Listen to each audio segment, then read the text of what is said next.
In today's video, I'm going to teach you how to automate your email responses using an AI response generator.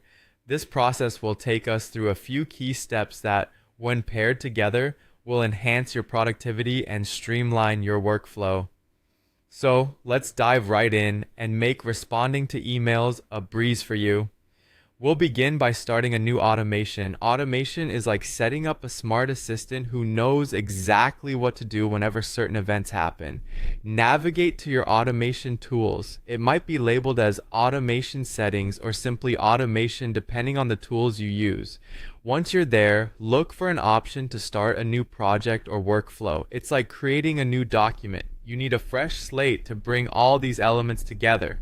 Once your new automation project is set up, the first thing to add is an email node. Think of nodes as building blocks in your automation process. Start by selecting email from the given options. This node is crucial because it allows you to specify where your focus should be, your inbox. It's the interface between the automation and the emails you receive.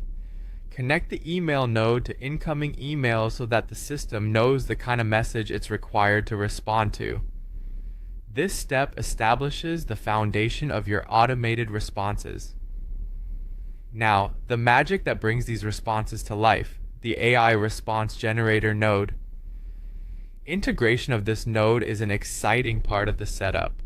Select the AI response generator node from the tools available in your workflow editor.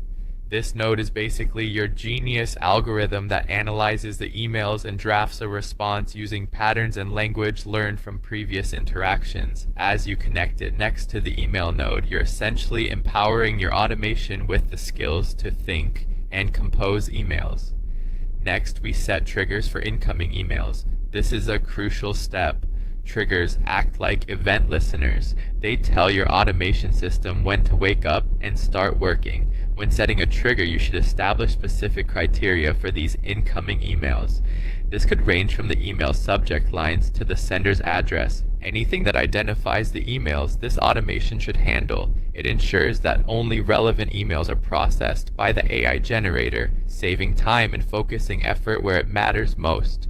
Finally, automate your reply drafts. This is where all the pieces come together. With your trigger set and AI response generator configured, instruct your automation to compile email drafts automatically. You can have these drafts saved in a specific folder for your review, or even allow for automatic replies if you feel inclined. Now, each time these conditions meet, emails will be processed rapidly and effectively, giving you polished drafts or replies without lifting a finger. And just like that, you've built an entire automation workflow to handle email replies with AI. With a few simple steps, you can reclaim precious minutes or even hours of your day better spent elsewhere. Keep experimenting and refining this process to adapt as your needs evolve. Thank you for tuning in, and happy emailing.